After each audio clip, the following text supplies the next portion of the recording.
Hello and welcome to our digest of the global week seen through the eyes of leading journalists from the UK and the foreign correspondents based here who podcast, broadcast, blog and yes, even these days write for audiences back home from the Dateline London. Confidence. It's the magic ingredient which makes us all believe that notes or coins, in themselves worth next to nothing, do have value and will be accepted as payment. Governments need the confidence of the money markets who do the lending if they want to borrow money at affordable rates. Over the last week, Liz Truss and her finance minister have struggled to create confidence in their economic strategy and to sustain it in the British currency. To discuss the UK's dash for growth and its consequences and the border war between Russia and Ukraine are Isabel Hilton, a distinguished foreign correspondent who founded China Dialogue, an independent body which explores the environmental challenges for that country and how it affects the rest of us. Thomas Keelinger was a student and later a lecturer in Wales in the 1960s, returning to the UK in the late 1990s for a German newspaper. More recently, he's been a royal biographer. Henry Chu is London correspondent of the LA Times on the west coast of the United States. He's also part of the newspaper's editorial team. Welcome to all of you. Great to have you in studio. Isabel, just back from Nairobi, Indeed. so welcome back to the country. Henry, let me start with you. For those who've not been in the UK, like Isabel, do you want to kind of fill us in and really describe what this week has felt like?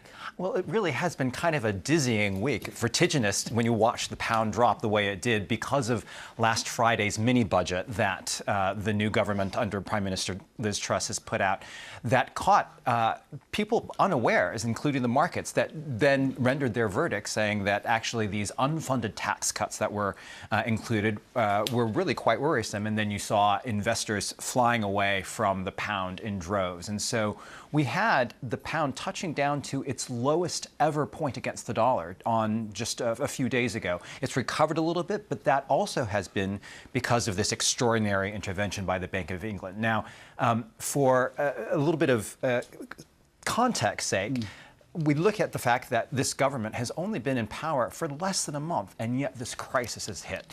And then I also look back to when I first arrived here in Britain in 2008, the pound was nearly $2, 2 to 1. And it was obviously extremely painful for those of us being paid in dollars to pay our rent and buy groceries.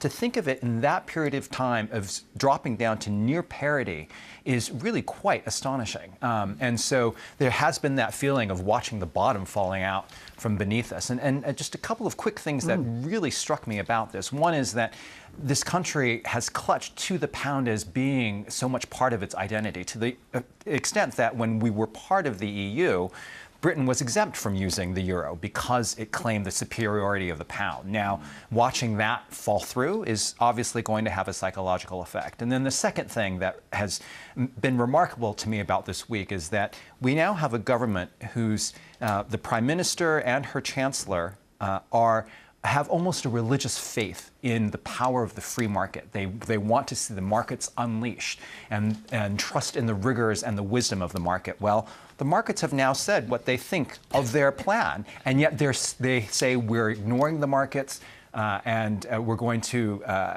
operate almost despite the markets. Now that seems like a very strange paradox to me politically. Isabel, having been outside and come back in, at the end of the week, how damaging has this been, both for confidence in the British economy and in the Prime Minister's ability and ambition to stimulate growth? I think it's been catastrophic. I mean, you've got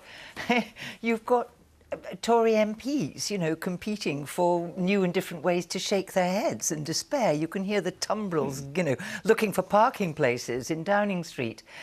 The British economy was already, you know, there were enormous question marks over the British economy, and there have been since 2016 for reasons we all know. But also longer term, you know, we do badly on a number of important factors like productivity, for example, like investment, for example. So, you know, it wasn't looking terribly. Yeah, another thing. Indeed. Excuse me. But the credibility issue is when you get rebuked, when you are, you know, a G7 country and you get rebuked by the IMF, you really have messed up, you know. And these rebukes they haven't been disguised at all. You know, I've been, as you say, I've been in Nairobi all week. And people were shaking their heads and saying, what's happened to Britain? You know, we used to admire Britain. We used to think it was, you know, a country of sensible politics and sensible economics. They are just scratching their heads. They can't believe it. Thomas, do you want to put this into some kind of historical context? You were here in the 1960s. You weren't, I think you'd already left by the time the Labour government devalued the pound, but nonetheless, I was still there, yeah. You were still here for Yeah, that yeah, in '67. Right. You were in the US when the financial crisis was so bad, hyperinflation, the effects of the oil shock that Jimmy Carter's government was struggling ultimately unsuccessfully with. You then came back to the 90s when the Blair government had come in partly on a wave in reaction to the crisis in the pound that happened under the Tories in 1992. Is there a way back? And if there is, how painful do you think it's going to be? Well, let me, before I go into that, add to the wonderful picture we've just heard from our two colleagues, how I've experienced the last week like a trickle-down doom, shall I say. Trickle-down doom after, when you juxtapose it to the celebration of the Queen's era, which has just happened before, and suddenly we are back in the dregs of national malaise. It is quite a shock. And as you said, I've experienced this shock several times before, and there is a pattern to this. When it happens to the party in power, sure enough, that signals their doom down the line. So there's no way back for the Conservatives? There's no way back, no way back. Callaghan's devaluation in '67, when he was Chancellor, led to a series of crises about the pound, and eventually, 9 years later, he had to go to the IMF for a loan, which was the most humiliating experience at the time. And sure enough, the pact with the unions didn't hold. It collapsed, and 2 years later, Margaret Thatcher won. Same with Jimmy Carter, famous American malaise speech of July '79, when he seemed to blame the economic difficulties on the American lack of spirit and community values and so forth.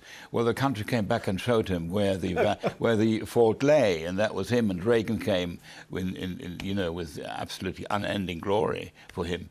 So I fear, therefore, for the current people in power, they can count their days to their final ousting from power, I'm sure. Yeah, ironically, of course, they think of themselves as the inheritors of Thatcher and Reagan. But on the Reagan point, I mean, they have a point, don't they, in the sense that some of the measures are arguably closer to Reagan than they are to Thatcher in terms of the innovations, but happening in a different kind of environment, which presumably is the problem, translating the policies when other aspects of the economy are very different.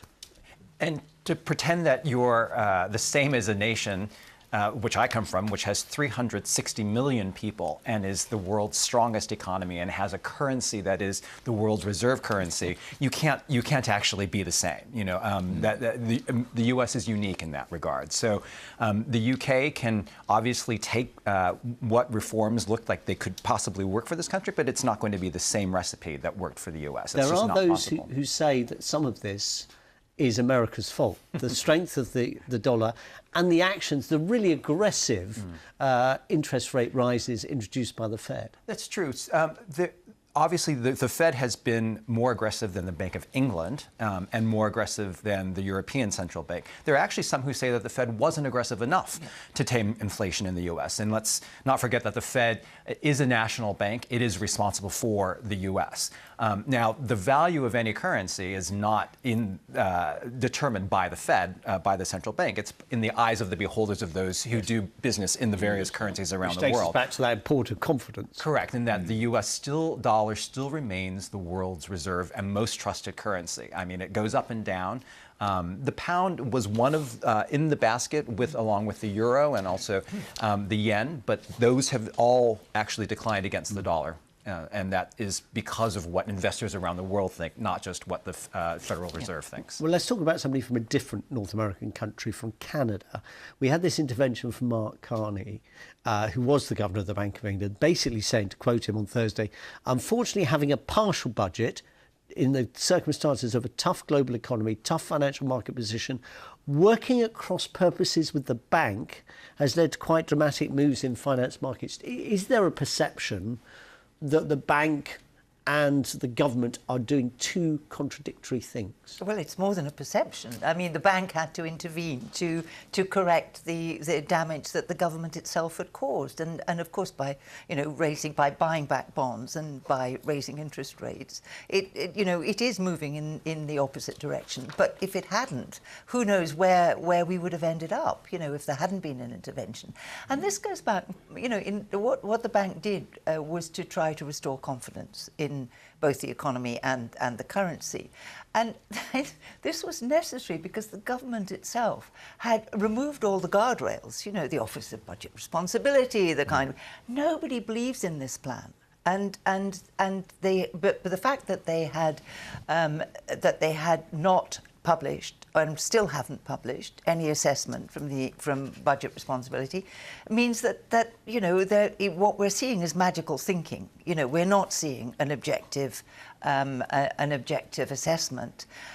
They sacked the permanent secretary at the Treasury on day one, the chief official at the Treasury. So it looks like they are simply driven by some internal light, which hasn't yet had anything to do with reality. So why should the markets have confidence in this? I'm puzzled by it for one little thing, which is the postponement of the report from the Office of Budget Responsibility to until the end of September.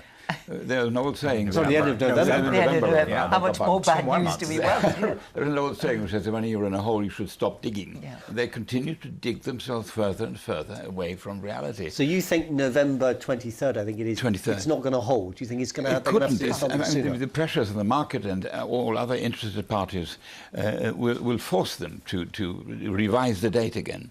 And altogether, the government seems to be at the mercy of forces that they can't control, but they're producing them to their own detriment. We have the budget coming again at the end of November. Yes. And we should all have to wait for the forecast of the people who are in the know. Until then, it doesn't make sense. It makes no sense. And if this is about confidence, everything they're doing is undermining confidence. Yeah. Before we kind of heap all the kind of opprobrium on the government, on Kwasi Kwarteng, the Finance Minister, the Chancellor, and the Prime Minister Liz Truss, what about the position of the Governor of the Bank of England there, Andrew Bailey? I mean, I wonder about the degree of confidence in him and the bank stewardship for a number of reasons. Number one, because they've effectively had to kind of bail out the government. And he's independent, but he hasn't been publicly critical of the government's approach, so that must raise questions of independence. But there's also the fact that it had a process, quantitative easing, been going on in Asia, buying assets, and it's had to start buying assets again. I mean, isn't there a credibility gap there? Well, if you look at the Bank of England does its own internal polling to see what the confidence of the British public is in its handling of monetary policy. And the latest one is the second one in a row that shows that a net number of people in Britain actually are not confident, do not like the way that the Bank of England has been handling the inflationary battle. So absolutely, there is a trust issue now in Andrew Bailey's handling of the Bank of England, of the central bank. Now, it is still independent of the government and should remain so, despite what Liz Truss has perhaps hinted at various points. She did during her leadership election. Yeah, and some sort of possible suggestions of review of its frisson of exactly how it would work. And even Mark Carney, when he was governor of the Bank of England, also trod a fine line in terms of how much he felt he could actually criticize versus how much he needed to just make sure that he was playing it down the line. So I think Andrew Bailey is in a tough position, but we do see that public confidence in him is actually quite low. How's this going to end, Isabel? Well, if I knew that, I'd probably be Chancellor of the Exchequer, but I'm not sure that I would take the job right now. I have seen economic catastrophe in other countries. In fact, the most dramatic one was in 2001 when Argentina had what was at the time the biggest sovereign default in history, and money vanished. The banks just shut up, so they closed their doors. People would go down at lunchtime with hammers and beat on the doors, and nobody had money. So what you were saying at the beginning about, that sort of confidence that there is a coin and it will buy you stuff, all of that disappeared overnight. People couldn't get paid. They couldn't buy things. And it was quite extraordinary because they're very inventive in how people responded to it. And essentially, the country went over to barter. And they created a currency within the barter system to facilitate the exchange. And it being Argentina, you could barter cooking oil for psychotherapy. You know, it was just, you know, you just had to regulate the medium of exchange. And then being Argentina, because it was so successful and so big, some political parties got alarmed, and the Peronists started printing fake barter currency and flooded the barter system, created inflation, and the whole thing fell to bits. It was like an accelerated mini-cycle within a crisis, but it was extraordinary. I don't think we're quite there yet, but people were out on the streets shouting, que se vayan todos, you know, let all of them go, you know, get rid of all of them, meaning the politicians. And I sort of sense that we're not that far off in this country. You know, a little point on the, about confidence. We shouldn't be sort of watching it with relaxation. Every GC and modern democracy has a problem with the confidence of the people. Germans have no confidence in the ability of their government to run the show, and the level of acceptance of what happens in politics drops further and further. Eventually, we are left with a political system which does not produce the kind of leader that the burghers, citizens, are entitled to expect. And when you ask what's the end of it all, that is my worst problem. I can't see an end of the confidence crisis of a time where the uncertain world around us nowadays, everywhere, would generate a new sort of hands-on political class that might be up to the job. I don't see that yet, and so we're going through some very difficult times. And the threats to democracy also that this There are could threats to eventually pose. democracy, Absolutely. Yeah. Yeah. But politically, I think this government is finished. I can't see that it recovers from this. Let's look at another situation, a few, not that so very far from us, really, a couple of thousand miles away in Ukraine. The loss of part of Ukraine to Russia, the decision announced formally following those referendums during the week. Thomas, plebiscites and referendums have a rather inglorious history in Central and Eastern Europe. Reflect, if you would, of the implications of all of this. I mean, I'm thinking of what the Soviet Union did. I'm thinking of what Hitler did. The circumstances are different, but the kind of uses and abuses of what is supposed to be a democratic tool. Yeah, the circumstances are totally different. There are an economic discussion we had between now and Thatcher, and they're different in Eastern Europe. You call it a loss of Ukraine. I think it's the rape of a country. It is an unconscionable event, which I'm sure the American president is rightfully saying the world will not tolerate it.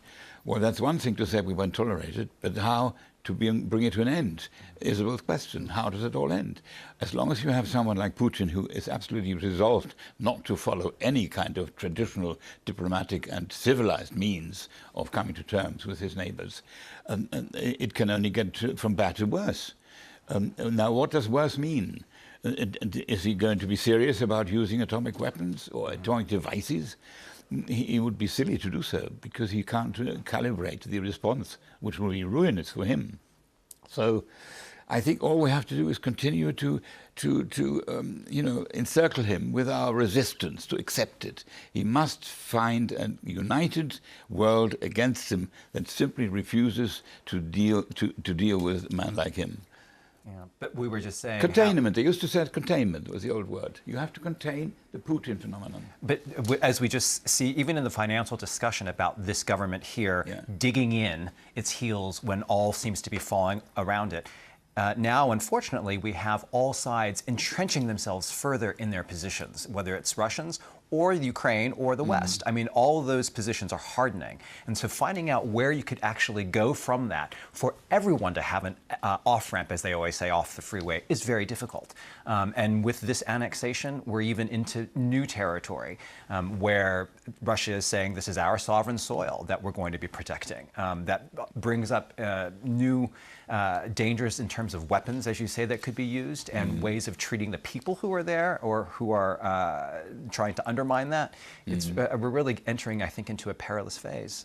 We talk about the world not accepting this, but actually parts of the world do accept this. I mean, if you look at what happened in Kazakhstan last 10 days ago, when Putin and Xi Jinping and leaders of Iran were there. You know, we are seeing a new axis forming of countries that do blame the United States and the West for all their ills, that do find a kind of solidarity in that vision, and which are built in. Is it different, though, from the sort of what we used to call the non-aligned movement back in, particularly in the 60s, when it was seen as the post-imperial, many of the countries that freed themselves from colonial European power? Well, it overlaps in some ways. It overlaps in, for example, in the UN General Assembly. That if you monitor the votes there, you can see certainly, you know, legacy of Bandung from the non-aligned movement. But there's also a much more proactive core to it of countries that are entrenched enemies of the United States, like Iran, finding common cause and actually giving practical assistance, you know. And Turkey supplying drones to, you know, that's a very ambivalent one. Not least because it's a NATO member. Yeah. But if you look at the China-Russia joint statement of February the 5th, that worldview, which is that all the world's troubles are caused by Western aggression, which, you know, we continue to hear as a description of what Putin has done, and it's Putin's justification. Again, you know, in even today, he was framing it in terms of Western aggression. You know, there's an echo there. But, you know, we don't hear it so much in Europe or in the United States, but there's a lot of the rest of the world that finds this, you know, there's certain Schadenfreude here. But what do you think of that summit in Uzbekistan with Xi and Putin and also Modi from India? There was definitely talk that there seemed to be reservations coming from those quarters about how the war is going. And Narendra Modi expressed that publicly. Correct. Well, and indeed, Putin seemed to acknowledge some Chinese reservations. Exactly. Yeah. So although there might be that entrenched worldview in terms of an implacable hostility to what they think is the hegemony of the U.S. and the West, it doesn't necessarily mean that they're on the same page about how this war is going and the annexations now that are happening, which I think bring up all kinds of questions for countries, even China included. So, well, I think there's a difference in interest over this between China and Russia to some extent, in that China essentially wants the world order as it is. It wants to tilt it in favour of China, but it doesn't want to destroy it because, you know, China's prosperity is it's dependent on the global economy. Whereas you feel that, you know, the Russian strategy of chaos has very few limits, and Russia has very little to lose by creating chaos. Yeah, China has quite a lot to lose. Because of Taiwan and other issues, of course. But Harry said that each is digging themselves in, so you might assume that there is a sort of equidistance of guilt or of faults here to be viewed. I can't get away from the fact that you have to start with first principles. There is an onslaught of one country onto another, which under all sorts of prejudices you might have and hold or different interests, is in itself revolting and needs to be thrown back and needs to be fought. So where do you go from there? You can't. Equidistance used to be a world in 20, 30 years ago when people tried to compare the faults of America with those of the Russians and so forth. And we had a peace movement in Germany which swore by that notion. But I can't be equidistant in this crisis. Yeah. You have to believe, apart from a political point of view, you have a moral point of view. Although some people accuse me of being, you know, the worst warmonger in the world, talking about moral principles, but moral principles are involved. Yeah, I wasn't trying to draw any moral equivalence in terms of the positions that were being held by each of the parties, but simply that they're now irreconcilable as we see them in terms of any kind of political or diplomatic settlement. And if we don't want war just to keep spinning on and becoming even more deadly with weapons that we cannot control the fallout of, how do we find any actual solution? And that's what I don't see the end to or it's find always trying worrisome. to maintain an off-ramp for Putin, that, you know, because in the end any settlement requires an off-ramp unless he's taken out. But if he continues to escalate the conflict, which he seems to be absolutely hell-bent on doing, it can't be our sort of primary task to stop him doing that. We have to contain him. We have to make him think that further escalation is not in his own interest. So we have to, you know, prepare a case to let him know you're on the wrong road. You're going to ruin your own country. You're going to ruin yourself. So that will go on before we come to any kind of healthy solutions, I'm afraid. Just one last thought, brief last thought, really. Isabel, I remember talking to former Latvian Prime Minister Valdis Dombrovskis, who's now at the European Commission, about the comfortable, sizable Russian minority. What about the Russians who don't live in Russia, particularly those in some of the countries that now feel threatened by what's going on in Ukraine? Should we spare a report for those people? Yes, and I think it's very difficult for them. I mean, after all, when the Soviet Union collapsed, there were 25 million Russians left outside the borders of the Soviet Union. And 2 out of 3 Baltic countries had nearly a third of the population were Russian. And now that's all right, as long as Russia doesn't try to weaponize the diaspora. But Russia is trying to weaponize the diaspora. You know, this business that first we must protect them, and then they could vote to rejoin us. You know, you can see this is very, very difficult. And you can see this. It puts a target on their backs. Isabel Hilton, Henry Chu, Thomas Killinger, as ever, thank you very much. Thanks very much for your company. More Dateline London, same time next week. Goodbye.